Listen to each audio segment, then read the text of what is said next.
America ने इस नीति में ना अपने दोस्तों को छोड़ा है, ना अपने दुश्मनों को छोड़ा है। एक हिसाब से अगर हम लोग देखें तो अमेरिका ने पूरे विश्व पर जो है कर लगा दिया है।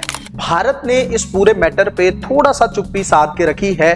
भारत ने बहुत ही सदी हुई प्रतिक्रिया दी है और यह भी कहा है कि बहुत ज्यादा नुकसान जो है भारत को नहीं होने वाला है। क्या भारत और अमेरिका मिलकर चीन की इकोनॉमी को तोड़ना चाहते हैं? क्या कुछ इस तरह का प्रयास है?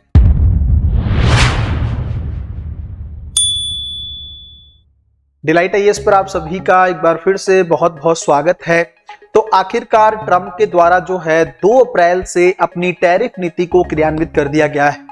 जब से ट्रंप सत्ता में आने का प्रयास कर रहे थे, चुनाव प्रचार से ही ट्रंप लगातार बोल रहे थे कि वो जो है जैसे ही अमेरिका के राष्ट्रपति दूसरी बार बनेंगे तो वो जो है अपनी टैरिफ नीति को इंपोज करेंगे, मतलब विश्व पर एक हिसाब से पूरा टैरिफ लगाएंगे।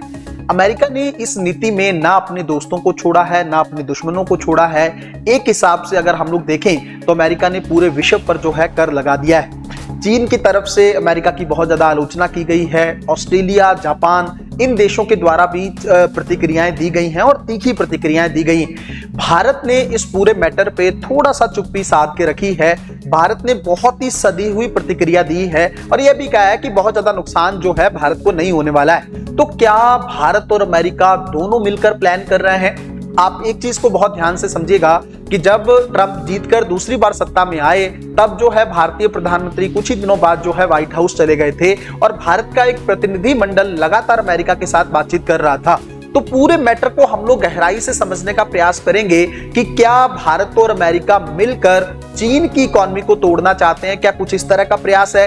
क्यों नहीं इस पर भारत जो है बहुत ज्यादा सख्त प्रतिक्रिया दे रहा है या प्रतिक्रिया देने से बच रहा है? कौन सी ऐसी चीजें हैं उनको थोड़ा सा गहराई से समझने का प्रयास करेंगे। सबसे पहली चीज तो टैरिफ, आप एक लाइन में समझ लीजिए। टैरिफ का मतलब होता है टैक्स। जैसे मान लीजिए भारत अपनी कोई गाड़ी जो है अमेरिका भेजता है तो वहां पर अमेरिका के द्वारा एक टैक्स लगाया जाता है उस गाड़ी पर। मान लीजिए वो 100 रुपए की गाड़ी है और वहां पे 10% टैक्स लगता है तो वो गाड़ी का जो मूल्य है, विक्रय मूल्य है, वहां पर वो 110 रुपए हो जाएगा।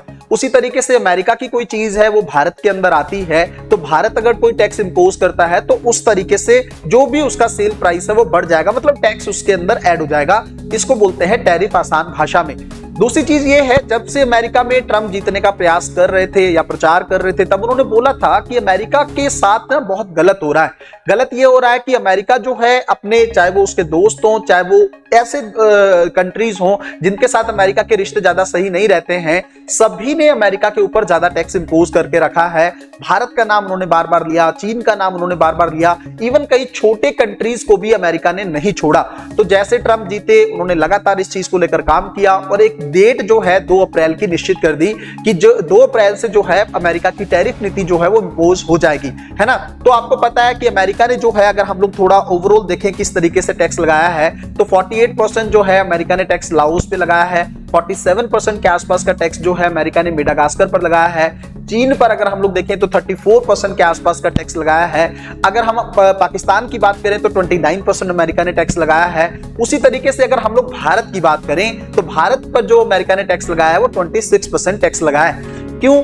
भारत अमेरिका के ऊपर लगभग 52% के आसपास टैक्स लगाता है तो अमेरिका ने उसका 50% जो है टैक्स इंपोज किया है। तो आप ये कहेंगे कि जब अमेरिका ने ये बोला था कि जितना टैक्स भारत या कोई कंट्री हम पे लगाता है उतना ही टैक्स अमेरिका लगाएगा, तो फिर भारत पर 50% टैक्स क्यों, या इन कंट्रीज पर 50% टैक्स क्यों लगाया है? अमेरिका ने ये बोला है कि इस टर्म को बदल दिया है उन्होंने। पहले वो वर्ड यूज कर रहे थे रेसिप्रोकल टैक्सेशन, है ना, अब वो वर्ड यूज कर रहे हैं डिस्काउंटेड रेसिप्रोकल टैक्स। तो वो कह रहे हैं कि हमने जो टैक्स लगाया है उसके अंदर आपको डिस्काउंट दिया है 50% का, तो आप सुधर जाइए वरना फिर हम और ज्यादा टैक्स जो है आप पे इंपोज करेंगे। तो थोड़ा सा अमेरिका ने एक लिबरल रुख अपनाते हुए 50% टैक्स जो है उन कंट्रीज पे इंपोज किया है। अब बात ये आती है कि इस तरह के टैक्स इंपोज करने से किस कंट्री को कितना नुकसान होने वाला है। सबसे ज्यादा नुकसान अगर आप देखोगे, जो रिपोर्ट अभी आ रही हैं उसके अंदर ये है कि वियतनाम को सबसे ज्यादा नुकसान होने वाला है, क्योंकि वियतनाम की अगर हम लोग ओवरऑल जीडीपी देखें तो उसका 1/4 जो हिस्सा है वो अमेरिका में एक्सपोर्ट पे ही डिपेंड करता है। उसके बाद अगर हम लोग देखें तो थोड़ा ताइवान जो है ज्यादा इंपैक्ट होने वाला है। चीन की बात करें तो 2.8% है और भारत की अगर हम लोग बात करें तो ये 2.2%। तो इसका मतलब ये है कि भारत की जीडीपी का ओवरऑल सिस्टम जो है अमेरिका पर बहुत ज्यादा निर्भर नहीं, इसलिए भारत को बहुत ज्यादा नुकसान नहीं होने वाला है। दूसरी चीज ये है कि भारत के साथ जो बातचीत की गई है उसके अंदर दवा क्षेत्र को थोड़ा एक्सक्लूड कर दिया गया है, ताकि आपको पता है कि भारत की तरफ से अमेरिका के अंदर ना बहुत सारी जेनेरिक दवाएं जो हैं वहां पर भेजी जाती हैं और वहां के लोकल लोग भारत की जेनेरिक दवाओं को लेते हैं, क्योंकि अगर आप अमेरिका की मल्टीनेशनल कंपनीज की बात करेंगे उनकी दवाएं वहां पर बहुत महंगी होती हैं। ये कॉन्सेप्ट आप लोग जानते होंगे कि उन कंपनीज का कहना यह है कि हम नई दवा बनाने के टाइम पे बहुत सारा खर्च जो है रिसर्च को लेकर करते हैं, इसलिए दवा महंगी होनी चाहिए। भारत जेनेरिक दवाइयां बनाकर अमेरिका को भी देता है और विश्व के बहुत सारे कंट्रीज को भारत प्रोवाइड करता है और वो दवाइयां जो है सस्ती वहां पर मिलती हैं। तो दवा क्षेत्र को छोड़ दिया गया है, बाकी क्षेत्र को वहां पर नुकसान होने वाला है। भारत को अगर हम लोग थोड़ा सा देखें तो किस तरह का नुकसान हो सकता है, ऑटोमोबाइल इंडस्ट्री जो है भारत की थोड़ी सी प्रभावित हो सकती है ना। अगर मैं मोटे तौर पर बात करूं तो भारत को लगभग इससे 7 अरब डॉलर का नुकसान होने वाला है, लेकिन ये जो नुकसान है ना ये भारत के लिए बहुत ज्यादा बड़ा नहीं। क्यों नहीं है? क्योंकि अगर हम लोग अमेरिका और भारत की बात करें, जब अभी भारत के प्रधानमंत्री अमेरिका जब गए थे तो वहां पे उन्होंने बातचीत की थी। खुद अमेरिकी राष्ट्रपति ने बोला था कि भारत और अमेरिका के बीच में अभी द्विपक्षीय व्यापार जो है वो लगभग 190 बिलियन डॉलर, हम लोग 2030 तक इसको बढ़ा के 500 बिलियन डॉलर तक करना चाहते हैं। इसका मतलब भारत और अमेरिका के बीच में 2030 तक जो व्यापार है वो 2.5 गुना से ज्यादा बढ़ने वाला है। तो आप सोच के देखो 7 अरब डॉलर कोई बहुत ज्यादा भारत के लिए बड़ी कीमत नहीं होगी अगर हमारा ट्रेड इसके साथ बहुत अच्छे से बढ़ता है। दूसरी चीज मैं आपको एक चीज और बताना चाहता हूं, भारत ने और क्या क्या चीजें बोली। भारत ने ये बोला है अमेरिका को कि देखिए भाई आप बेसिकली क्या चाहते हैं। अमेरिका भी ये चाहता है कि हम चीजों को इतना महंगा कर दें अमेरिका के अंदर कि सारी कंपनी जो हैं, जो भी अमेरिका की कंपनी है वो अमेरिका के अंदर ही प्रोडक्शन करें। इसका मतलब बाहर की कोई कंपनी आएगी उसका सामान इतना महंगा हो जाएगा कि लोकल कंपनीज को लगेगा कि नहीं यहाँ पे अच्छा जो है विक्रय मूल्य मिल रहा है, सेल प्राइस अच्छा मिल रहा है, तो हम कहीं और नहीं जाते, हम चीन नहीं जाते, हम वियतनाम नहीं जाते, हम इंडिया नहीं जाते हैं, हम यहीं पे जो है अपना जो प्लांट एस्टेब्लिश करते हैं और प्रोडक्शन करते हैं जिससे अमेरिका को बेनिफिट होगा। तो भारत ने बोला ठीक है भाई आप कर सकते हो, कोई प्रॉब्लम नहीं है, हमें इसमें ज्यादा दिक्कत नहीं। दूसरी चीज भारत ने ये बोला कि ठीक है जो चीजें हम अदर कंट्रीज से ट्रीट कर रहे थे, जैसे हम ईरान से, इराक से, सऊदी अरब से, इनसे हम तेल और गैस ज्यादा ले रहे थे, रूस से हम ज्यादा ले रहे थे, तो अब ये चीजें हम अमेरिका से लेना शुरू करेंगे। ट्रेड ही तो करना है, व्यापार ही तो करना है। जब ज्यादा चीजें एंगेजमेंट के पॉइंट ऑफ व्यू से बढ़ जाएंगी तब तो अमेरिका हमें छूट देगा। जब हमारा एंगेजमेंट बढ़ जाएगा तब तो अमेरिका को छूट देनी ही पड़ेगी।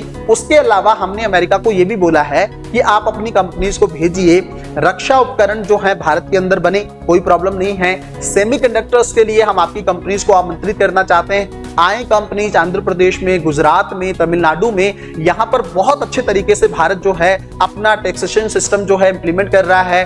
भारत बहुत अच्छे से लैंड अवेलेबल करवा रहा है। पर्यावरण सुरक्षा को लेकर या क्लियरेंस को लेकर आपको दिक्कत नहीं होगी, तो हम आपको सपोर्ट करेंगे। आप भी यहां पर आइए और भारत में करिए जिस तरीके से आप बाकी कंपनीज को कह रहे हैं। जैसे भारत की एक कंपनी है महिंद्रा, अगर वो थार जो है अमेरिका के अंदर जाकर प्रोड्यूस करे तो वहां पे अमेरिका को कोई दिक्कत नहीं है। तो हम भी तो यही चाहते हैं कि हमारी कंपनीज वहां जाकर अगर कर रही है तो कोई अमेरिका को दिक्कत नहीं, तो फिर अमेरिका को भी तो अपनी कंपनीज को यहां पे भेजना होगा। कहने का आसान भाषा में मतलब ये है कि भारत और अमेरिका के बीच में बातचीत चल रही है ताकि दोनों एक दूसरे को कम से कम नुकसान पहुंचाएं। इसका मतलब भारत खुश है। भारत के वाणिज्य मंत्रालय द्वारा कहा गया है कि कोई दिक्कत नहीं है, मिक्स सा प्रभाव रहेगा भारत पर, ज्यादा दिक्कत भारत को नहीं होने वाली है। चीन तिलमिला गया है। चीन ने एकदम से बोला है कि इस चीज के चलते जो है व्यापार युद्ध बढ़ेगा और व्यापार युद्ध में कभी कोई भी देश अकेला नहीं जीतता है। ये चीज अमेरिका ध्यान में रखे। जापान ने बोला है कि इसका परिणाम जो है सबको भुगतना पड़ेगा। ऑस्ट्रेलिया ने भी ये बोला है कि इसका परिणाम जो है वो अमेरिका के लोगों को भुगतना पड़ेगा। तो कहीं ना कहीं पे ये देश शायद समझ नहीं पा रहे हैं चीन को रोकने का प्रयास करना जरूरी है। चीन की इकोनॉमी जो है उसको रोकना जरूरी है। आप कहेंगे सर इससे चीन कैसे रुक जाएगा? एक तो चीन की चीजें जो हैं अमेरिका के अंदर महंगी हो जाएंगी और दूसरी सबसे इंपॉर्टेंट चीज अगर आप इसके अंदर देखेंगे, चीन ने अपने आप को मैन्युफैक्चरिंग का हब बना के रखा है। सभी कंपनीज को अपने यहां बुलाता है। अब वही चीज अमेरिका कर रहा है, क्योंकि अमेरिका ने वो चीज ना करके चीन को इकोनॉमी को लगभग 18 से 19 ट्रिलियन डॉलर तक पहुंचा दिया है। ये कहीं ना कहीं पे अमेरिका के लिए अच्छी बात नहीं है। इसलिए ट्रंप का जीत इतना अमेरिका के लिए बहुत ज्यादा फायदेमंद है। और भारत को लगता है कि ठीक है, चीन की इकोनॉमी को अभी रोकना बहुत ज्यादा जरूरी है, क्योंकि जो चीन है वो हमारे लिए सुरक्षा को लेकर भी खतरा उत्पन्न करता है। तो चीन को काउंटर करने के दृष्टिकोण से भारत और अमेरिका मिलकर शायद ये चीज काम कर रहे हैं। टैरिफ नीति को लेकर बहुत सारी अफवाहें फैल रही हैं, बहुत ज्यादा परेशान होने की जरूरत नहीं है। भारत को ज्यादा नुकसान नहीं होने वाला है, भारत पॉजिटिव ही रहेगा। थोड़ा बहुत नुकसान रहेगा, उसको हम लोग व्यापार बढ़ा के कवर कर लेंगे। मिलते हैं अगली वीडियो में, तब तक अपना ध्यान रखें, अपनी पढ़ाई को बहुत अच्छे तरीके से करते रहें। बहुत बहुत धन्यवाद।